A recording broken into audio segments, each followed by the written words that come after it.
Segundo invitado de hoy es el ex viceministro de Energía, Mauro Intriago. Bienvenido, Mauro, un gusto tenerte en estos micrófonos nuevamente.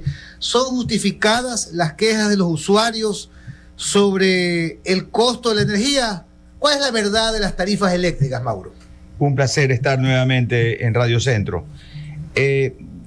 Quiero comenzar por la conclusión y luego ir desarrollando. Las tarifas eléctricas son bien complejas, nadie las entiende. Y de hecho, en junio cambian las tarifas eléctricas, se hacen más caras porque supuestamente se acabó el calor y hay un descuento para el semestre del invierno. Y además sube 15% el 1 de junio las tarifas y eso ocasiona que realmente la gente piense que se está facturando mal, se está planillando mal. Yo no creo que haya un error humano en esto, simplemente la tarifa está hecho para eso. Y es el pliego tarifario. El pliego tarifario. Y es tan compleja que CENEL Guayaquil tiene una tarifa y CENEL el resto de provincias tiene otra. CENEL Guayaquil tiene un descuento adicional. Pero también afecta el hecho que es exponencial y va creciendo el costo unitario del kilovatio hora en la medida que consumes más. Entonces, si hay más calor en junio, consumo más y cambio de tarifa al 15% adicional, eso debe ser la causa principal de esta distorsión de la tarifa, complementando el hecho de que la planilla eléctrica es compleja porque además de tener el alumbrado público que cambia en cada provincia, también tiene el recargo por recolección de basura, por tasa de bomberos y además un subsidio solidario, que cuando uno lo lee piensa que es un descuento, no, pero es un aporte a un subsidio solidario. Entonces, realmente lo que hay que analizar es solamente los números por kilovatio hora antes de entrar en impuestos que son bien complejos. Mauro, ¿crees que las tarifas de consumo de electricidad en las zonas residenciales son justas o razonables? ¿Y cuál es la tarifa residencial? ¿Es la misma en todas las jurisdicciones o depende del lugar donde se aplica? Bueno, esta tarifa, comúnmente conocida como la tarifa monopelucona, porque es hecho para los costeños y es hecho monopelucona. Vaya ahí. Está hecho para costeños y está hecho para los grandes consumidores que normalmente en la costa tienen aire acondicionado. Entonces, esta tarifa es exponencial en números rápidos, hasta 1000 kilovatios hora. Las tarifas de invierno y verano son iguales. La distorsión se genera de 1000 kilovatios en adelante, y donde hay el incremento del 15%. Pero después de los 1500 kilovatios hora, se dispara exponencialmente hasta llegar hasta 68 centavos el kilovatio hora. Que obviamente los incrementos son los que se castigan. A la larga el promedio pues no es tanto como 68. Es simplemente un promedio que llega, por ejemplo, 3.500 kilovatios hora, pagas $1.000, 900 y algo de dólares por 3.500 kilovatios hora, ¿no? O sea, es una exponencial radical que nunca se puede dar en la sierra donde no hay aire acondicionado, y obviamente se lo da en meses de invierno, en la costa. Yo preguntaba hace pocos días a un candidato a la presidencia de la República por qué en el Ecuador es tan cara la energía eléctrica. Se construyen hidroeléctricas y sigue costando más. Entendería que al tener más energía debería bajar el costo, y me contestaba que había grandes problemas en la distribución, que el costo de la energía era básicamente por el costo de la distribución, que era carísima, y además que había corrupción. ¿Es verdad esto o no? ¿Qué nos puede decir? Es verdad, y más compleja que eso, comenzando por lo fácil que es las pérdidas negras por robo, ¿no? Hay todo tipo de robo, y no solamente el puentear un medidor, sino también en algunas provincias en Excel se cambia un Excel y se factura mal. También hay pérdidas técnicas. Por ejemplo, la energía en la costa viene de Coca-Cola y de Paute, y viene ya con pérdidas, va perdiendo en el camino pues las pérdidas resistivas del calentamiento de las líneas. Pero hay algo curioso, el sistema eléctrico ecuatoriano es una mesa de 3 patas, enclenque, porque dependemos de la cuenca. Por ejemplo, ahora va a haber el Niño en la costa, pero en la sierra, en Colombia y Ecuador, va a haber estiaje que comienza en octubre, porque allá va a haber falta de agua. En el 2018 sobró tanta agua que se botaron 50 lagos sin turbinar, sin generar. Decíamos, ¿por qué no vendemos aunque sea un centavo de la energía si sobra? Así como encarecerla cuando falte. O sea, hacer transparente el costo y el precio de la energía. También es cierto que actualmente ahorita CENEL está colapsado, entre otras cosas por el contrato colectivo de 530 millones, está colapsado porque no le paga a CELEC, que es el que le vende la energía y le debe 200 y algo de millones, y obviamente no tiene plata para invertir. El voltaje aquí en la subestación Policentro está casi 130% de sobrecarga, los voltajes llegan bajísimos en Santa Elena. Entonces es un problema bien complejo, pero realmente, excepto la tarifa monopelucona, la tarifa acá en Ecuador es bien razonable. Es bien razonable. O sea, estamos pagando desde 8 centavos hasta 10 centavos. Es razonable. Lo que dispara es esta curva exponencial. Que llega hasta 70 centavos en algún caso. Claro, en los picos, y que obviamente es para ciertos lugares específicos, ¿no? Sí, pero desquiciado, pues un precio de 70 centavos en el Ecuador, aunque sea para los ricos. Claro, claro. Pero más que nada, esto está complementado con otra cosa, hablando de costo y precio. Los industriales tienen una tarifa muy reducida. Independiente que pagan por la demanda, pagan por la madrugada, pagan 5 centavos. Sí, claro, hubo pagando, esa ¿no? posibilidad para que ¿Y qué es lo se que pueda sucede? trabajar durante el sector la noche. residencial quisiera que le den el mismo trato preferencial de las industrias, ¿no? Mauro, ¿cómo estás? Aquí una consulta. Estoy viendo una publicación que dice las tarifas de electricidad sector residencial para consumos de 300 kWh, que es 300 kilovatios hora. Sí. Y 300, que es mucho, poco. ¿Eso es un consumo de qué casa, tipo de casas? Una refrigeradora consume 70, 100 kilovatios horas en el mes. 300 es el nivel bajo en semestre frío, 500 es el nivel típico, ¿no? Clase típica, 500 kilovatios hora. O sea, 300 es bien bajo. Ya, porque aquí el Kilovatios hora. análisis dice que, por ejemplo, la más baja es Paraguay con 5.6, México 6.2, Argentina 9.2, en el promedio Ecuador 9.8. Sí, estamos 10. Pero de ahí es impresionante. Brasil 10.5, Colombia 11, Perú 15, Panamá 15 también, Costa Rica 18 y termina en Uruguay con 21. Claro, y Ecuador estamos está en hablando de la clase percentil. típica, que es la que sufre si le aumentan 15% el 1 de junio, ¿no? Ya, y en esa explicación que tú nos has dado, veo que CENEL, ante un reclamo masivo, porque siempre la gente va y se presenta, reconocen que ha habido un 20, o me pareció leer un 20% de error. O sea, sí, nos hemos equivocado. ¿Cómo si CENEL puede determinar que se ha equivocado en la facturación? Es decir, que admite el reclamo del ciudadano. Claro, normalmente está computarizado, ¿no? Y es difícil equivocarse a mano. Por eso. Lo que sí sucede, y en la planilla dice el método de lectura, y dice promedio o lectura. Se puede equivocar si hace un promedio, obviamente, y después lo cuadra. Ya. Eso puede pasar, pero realmente error en lectura es bien difícil, salvo que no vayas y lo promedies y te cambies a otro rango de tarifa y te encarezca, ¿no? Pero personalmente creo que es bien difícil que exista error, que alguien manipule el sistema para cambiar la tarifa. Es causa del cambio de tarifa del 1 de junio. Y eso no lo explica CENEL. No, en ninguna parte lo dice. No lo dice. No lo dice. Es más, yo lo recordaba y tuve que ir a ver el número exacto de qué día cambia la tarifa de invierno a verano. Como decía aquí en este programa, Pocho, ¿qué se necesita? ¿Cuándo cambia la tarifa? ¿Qué se necesita para cambiarla? Pues, ¿qué se necesita para extender el periodo de invierno a un par de meses más porque hay más calor? Dile. Yo solo quería preguntarle, ya que lo tenemos aquí, si estuviera en sus manos, ¿qué cambio importante usted hiciera en el sector eléctrico? ¿Los primeros 10 o uno o dos? Los primeros 10.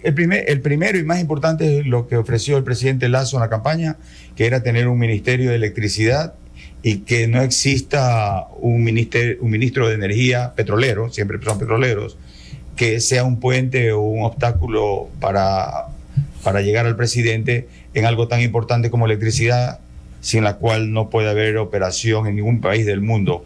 Entonces, acá el Ministerio de Electricidad está realmente relegado. Y el segundo es algo más institucional, que es el superpoder que tiene EMCO, que quita todas las autoridades a los ministros de las empresas públicas, porque el presidente de EMCO es el que sugiere técnicos para las empresas públicas, y los ministros se quedan sin techo. Esos dos, para comenzar. Si quieres podemos hacer una lista. Mauro. Pero ya en el pasado han tomado esas decisiones presidentes de la República. El doctor Gustavo Noboa Bejarano nombró a un ministro para la energía y una persona que se dedicó al petróleo, que fue el ingeniero Barniol.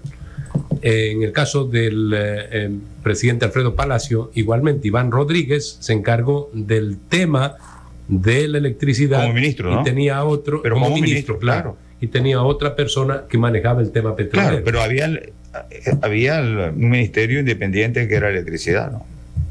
Sí, claro, Sí. claro. Ahora, en este mismo estudio nos dicen que la comparación de tarifa residencial promedio sin impuestos al 2018, han analizado 5 países: Argentina, Chile, Ecuador, México y Uruguay. Argentina, $69 promedio, Chile 133, Ecuador 113, Sería megavatios hora, entonces hay que ponerle USD MWH dice. Claro, es megavatios hora, sí, pero Sí. pongámoslo en kilovatios hora, que es más común, ¿no? Serían 19 centavos, lo que me está leyendo. Claro, no, Ecuador, claro, 11 centavos. 11, eso les dije 11. Está, México 71 y Uruguay 286. O sea, Ecuador está Bajo. Está bajo. Claro. O sea, el único más bajo sería Argentina y México, bastante más. Claro, esas son las tarifas típicas residenciales, pero acá tenemos una buena tarifa, excepto la que mencioné. Pero ¿y esa discriminación a qué se debe? ¿Cuál es el aspecto técnico de subir la tarifa eléctrica?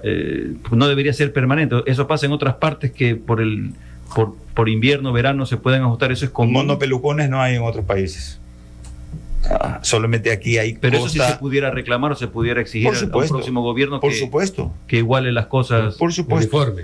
Por supuesto. Mauro, ¿hay alguna explicación del por qué a Perú y a Colombia se le vende la electricidad 0.4 centavos el kilovatio, mientras a San Borondón termina promedio a 10 veces más? Mono pelucón. Como les decía al inicio, cuando sobraba agua en los embalses, habría que venderla aunque sea un centavo, y cuando esté más caro, más caro. En España todos los días cambia el precio. No hay razón para que tengamos esa tarifa así. Nosotros vendemos a 4 centavos Sí. y cuando le compramos a Colombia a 20 Así es. centavos. Alguna vez dije hay que contratar un colombiano para que nos ayude a vender a Colombia. Otra pregunta del público: ¿qué beneficios absurdos tienen los trabajadores de CENEL y cuánto le cuestan al país? 530 millones es el contrato colectivo, y consiguieron un pronunciamiento de un juez de Los Ríos para que se le dé la priorización en el flujo de caja de CENEL a pagar el contrato colectivo y no las inversiones, sueldos, etcétera. Recuerdo que un dirigente sindical dijo en un momento, cuando le presentaron la cifra y dijeron, pero esto es una barbaridad, y dijo, bueno, podemos conversar. ¿Cómo es eso de que sobre un tema de contratos colectivos firmados digan, podemos negociar? Porque es que son inflados, es por eso que el país está como está también. Así es. Pero 530 millones no por año, pues. Bueno, hay un acumulado. Hay un ¿no? acumulado que debe en este Hay un momento acumulado tiene que- retroactivo. tiene que pagar. Sí, es un retroactivo, sí. Mauro, ¿cuán probable es que hayan racionamientos de energía o apagones a partir de octubre? Los hechos confirmados son que va a haber estiaje. Hechos confirmados es que la ministra de Electricidad colombiana mencionó que este año ya no nos va a poder salvar vendiendo energía cara, pero es importante comprarla porque ellos también van a tener estiaje. Sí. Lo que está confirmado es que nos faltan 300 megavatios para un buen periodo. Está confirmado que hay un borrador de decreto ejecutivo para que lo firme el presidente para importar gas carísimo, y hay un ruido que ustedes lo conocen sobre esta negociación a última hora que se debió haber evitado porque el presidente emitió un decreto ejecutivo número 238 y número 239 para promover la inversión privada y, por ejemplo, en la costa tener energía renovable y aliviar la falta de energía que estamos teniendo ahora, ¿no? Y de hecho la venta de Electroquil 2018 fue frustrada porque nunca íbamos a necesitar la energía, por más que sea a gas dentro de los 2 años siguientes. Entonces, hay 300 megavatios de déficit. El que el apuro se lo quiere contratar gratis, pues ya es una decisión en la que se le debería cobrar a los culpables ese costo, porque culpables hay. Pero ¿cuáles son las soluciones? ¿Hay soluciones? Importar caro, sí. No Colombia, pero importar. Y las barcazas, por ejemplo. Hay esta barcaza turca, Car Power, que está ya está el decreto ejecutivo porque ya está allá afuera esperando entrar.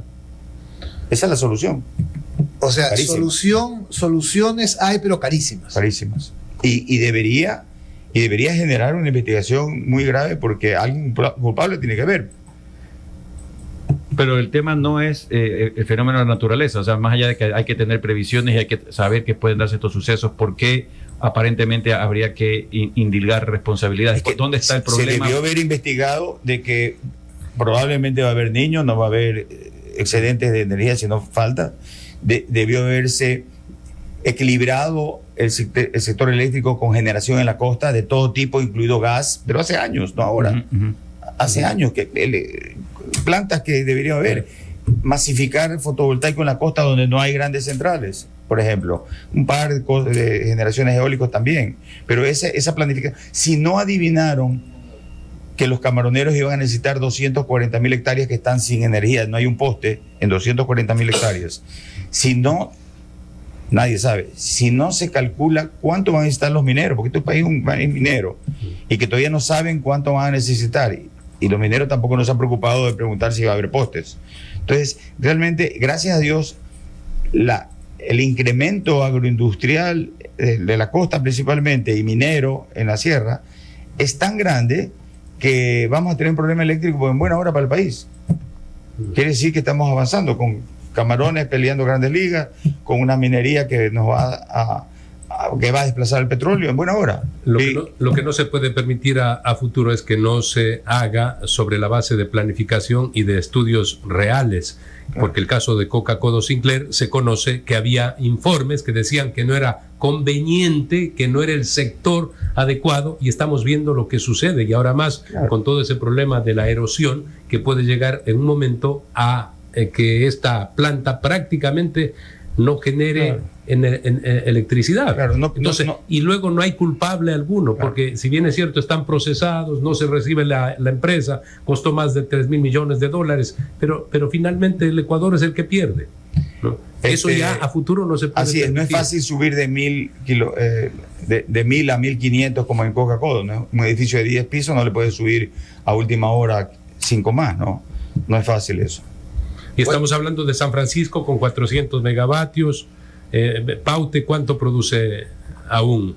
Bueno, y Paute tiene un problema más grave. Se tiene esperanza de que todo el sector de Paute crezca en 3.000 megavatios más con Santiago y Cardenillo, que es el mismo río, el mismo problema, el mismo estiaje. Vamos a seguir rezando para que funcione Paute. El momento que hay un estiaje separa el país. Ahí sí va a ser peor todavía. Una pregunta final, Mauro. ¿Se podría pensar a futuro hacer, o sería también parte de una solución, hacer una central hidroeléctrica en otra parte del país, o no hay, o no existe el lugar? La sexta parte está hacia el Pacífico, las 5/6 partes está hacia el oriente. Si hay potencial para el Pacífico, todavía por desarrollar. Pero acordémonos también que las hidroeléctricas tienen no tienen insumo como diésel, pero también tienen su afectación, ¿no? Ambiental. Soluciones a largo plazo, pensando en un gobierno que haga las cosas que se deben hacer. Permitir que la inversión privada genere electricidad más barata que lo que hace la pública. Fotovoltaica, eólica, hidrógeno. Hay hidrógeno, energías renovables nuevas, modernas, que ahora incluso están desplazando al diésel, pero desplazar el diésel es difícil por todo el mallado de intereses que hay en las importaciones de diésel, ¿no? Todos conocemos que el campo de amistad está postergado. Terrible. Porque mejor es importar, pues, y ganamos plata importando. Ganamos plata, comisiones importando. Increíble. Bueno, seguiremos en la lucha. Mauro Intriago Legarda,